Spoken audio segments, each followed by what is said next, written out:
শত্রুর আঘাতে মানুষ কাঁদে, কিন্তু কাছের মানুষের বিশ্বাসঘাতকতায় মানুষ ভেঙে যায়। কারণ নিজে মানুষ ভাবা হয়, তার কাছ থেকে আঘাত পাওয়ার জন্য কেউ প্রস্তুত থাকে না। আজ আমার জীবনের এমন একটা ঘটনা বলবো, যেখানে আমি শিখেছি সব হাসি মুখের মানুষ আপনার ভালো চায় না। আসসালামু আলাইকুম। মনিস ডেলি লাইফ থেকে আমি মনি। কাছের দূরে সবার সুস্বাস্থ্য কামনা। আসলে আমি আরেকটি ব্লগ শেয়ার করতে যাচ্ছি। আজকে কিছু ব্যক্তিগত এক্সপিরিয়েন্স থেকে কিছু বলবো। আসলে আমি অনেক দিন হোস্টেলে ছিলাম, আর সেই বিষয়ে কিছু বলবো। আমরা যাদেরকে সবাইকে অনেক আপন ভেবে বুঝি, কিন্তু আসলে সবাই জীবনে আপন হয় না। তো যাই হোক, আশা করি আমার সাথে থাকবেন, দেখবেন। আপনাদেরও ভিডিওটি ভালো লাগলে অবশ্যই আমাকে একটা করে লাইক দেবেন। পড়াশোনার কারণে অনেক সময় অনেক দূর দূরান্তে গিয়ে পরিবার ছেড়ে আমাদের থাকতে হয়। আসলে আমি তখন হোস্টেলে থাকতাম, নতুন জায়গা, নতুন মানুষ, নতুন পরিবেশ, সব কিছু মানিয়ে নিতে সময় লাগছিল। সেই সময় একটা মেয়ে ছিল যে আমার সাথে খুব ভালো ব্যবহার করতো। আমার ছোটো বোন হয়, সব সময় হাসি মুখে কথা বলতো, আমার খোঁজ নিত, আমার পাশে বসতো, আমাকে নিজের মানুষের মতো ফিল করাতো।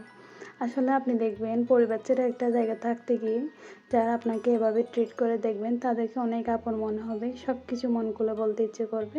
আর আমি সেটা করেছি সরল মানুষের মতো। ধীরে ধীরে আমি ওকে বিশ্বাস করতে শুরু করি। নিজের পার্সোনাল কথা বলতাম, নিজের দুঃখ বলতাম, নিজের দুর্বলতা পর্যন্ত শেয়ার করতাম। কারণ আমি ভাবতাম এই মানুষটা অন্তত সত্যি। কিন্তু জীবনের সবচেয়ে বড় ভুলগুলো একটা হলো ভুল মানুষকে বিশ্বাস করা।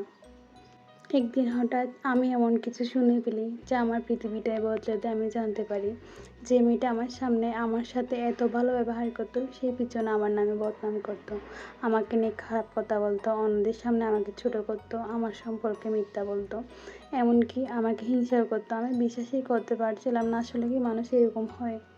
কারণ আমি তো ওই পরিবেশ থেকে কখনো উঠে আসিনি, যে আমাকে পরিবারে এমন কোনো শিক্ষা দেওয়া হয়নি যে মানুষের সামনে একরকম, মানুষের পিছনে অন্যরকম। এই রূপ ধরে তো আমরা থাকতে পারি না যারা আমরা সহজ সরল মানুষ। আমি আসলে বিশ্বাসই করতে পারছিলাম না, কারণ আমি তো ওর ক্ষতি করিনি, আমি তো কখনোই ওর বিরুদ্ধে কিছু বলি নাই, আমি তো ওকে বোনের মতো ভেবেছিলাম। তাহলে কেন? এই কেন প্রশ্নটাই সবচেয়ে বেশি কষ্ট দেয়। সেদিন আমার রুমে গিয়ে আসলে আমি ওর দিকে আমি যখনই তাকাতাম আমার খুবই কান্না পেত। আমার শুধু মনে আসতো আমি ওর এরকম কী ক্ষতি করলাম, যার কারণে ও আমার নামে এত বদনাম, এত কিছু, এত স্নেহ করার পরও এত মিথ্যা মিথ্যা কথা ও মানুষকে বলে বেড়াতো। কষ্টটা ছিল আসলে বিশ্বাস ভাঙার জন্য। মানুষ যখন শত্রুর হাতে ঠকে তখন অবাক হয় না, কিন্তু কাছের মানুষ আঘাত করলেই মনের ভিতর সব কিছু ভেঙে যায়। পরে হোস্টেলের ম্যাম বিষয়টা জানতে পারেন, আর তাকে অন্য রুমে ট্রান্সফার করে দেন। কিন্তু ঘটনা সেখানে শেষ হয়নি, কারণ মানুষকে রুম থেকে সরানো যায়, কিন্তু মনের আঘাত সহজে সরে না। প্রতিদিনের মতো ভিডিওর মধ্যেখানে সবাইকে আবার অনুরোধ করব, যারা আমার চ্যানেল রয়েছেন তারা প্লিজ একটি করে লাইক দেবেন। আসলে আপনারা লাইক দিলে আমি আরও মোটিভেট হই এবং নতুন ভিডিও বানানোর আগ্রহ পাই। নিজের কিছু ব্যক্তিগত বিষয় শেয়ার করছি, আসলে অনেক হালকা লাগে। তারপর থেকে আমি বদলে গিয়েছিলাম। আমি আগের মতো কাউকে সহজে বিশ্বাস করতে পারতাম না, কারণ একবার বিশ্বাস ভাঙলে মানুষ শুধু একজনকে না, সবাইকে সন্দেহ করতে শেখায়। কিন্তু পরে আমি একটা জিনিস বুঝেছি, যে আপনাকে হিংসা করে সে আপনার ক্ষতি করতে চায়, কারণ সে আপনার মতো হতে পারে না। যে আপনার নামে বদনাম করে সে আপনার চরিত্র না, নিজের চরিত্র দেখায়। আর যে সামনে ভালোবাসা দেখে পেছনে আঘাত করে সে কখনোই আপনার আপন মানুষ ছিল না।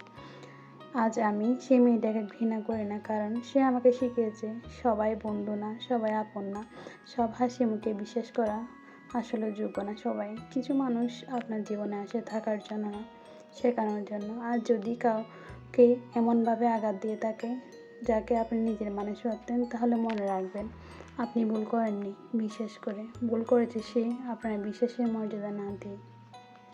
বিশ্বাসঘাতকতা ভিকটিমের দোষ না, এটা আসলে তার চরিত্রের মধ্যে মিশে থাকে।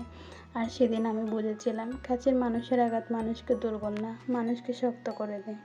সেদিন একটা জিনিস বুঝেছিলাম, সবচেয়ে ডেঞ্জারাস মানুষ সে না যে ওপেনলি আপনাকে ঘৃণা করে, সবচেয়ে ডেঞ্জারাস মানুষ সে যে সামনে ভালোবাসা দেখায় আর পিছনে বিষ চড়ায়।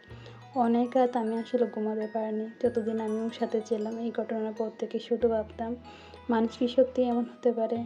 কাউকে কি এভাবে ফেক হতে পারে? কেউ কি কারো আসলে এভাবে ক্ষতি করতে পারে যারা সামনে থেকে ভালো দেখায়? সবচেয়ে খারাপ লাগে তখন যখন আপনি বুঝতে পারেন আপনার গাইডলাইন্সটাই মানুষ কাছে দুর্বলতা মনে হয়েছে। পরে হোস্টেলে ম্যাম আসলে বিষয়টা জানার পরও আমাকে অনেক সান্ত্বনা দিয়েছেন উনি। তারপর তাকে অন্য রুমেতে পাঠিয়ে দেয়। অনেকে ভাবতে পারে সমস্যা তো হয়ে গেছে, কিন্তু সত্যি কথা হলো ঘটনা শেষ হয়ে গেলেও আঘাতটা অনেক দিন থেকে যায় মানুষের মনে, যদি আমরা সেই মানুষগুলোকে অনেক আপন ভেবে বসি।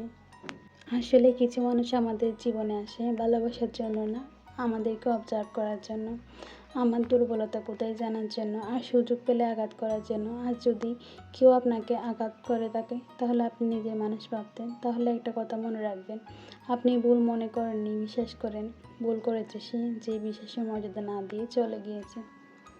সে আমাকে আসলে স্ট্রং বানিয়েছে, কারণ কিছু মানুষ জীবন আছে আমাদের এরকম করে আঘাত দিয়ে স্ট্রং বানাতে। আর জীবনে সে ছিল আমাকে শেখাতে, সব হাসি মুখে আসলে থাকলেও সবাই বন্ধু হয়নি, এটাই আমি শিখেছি।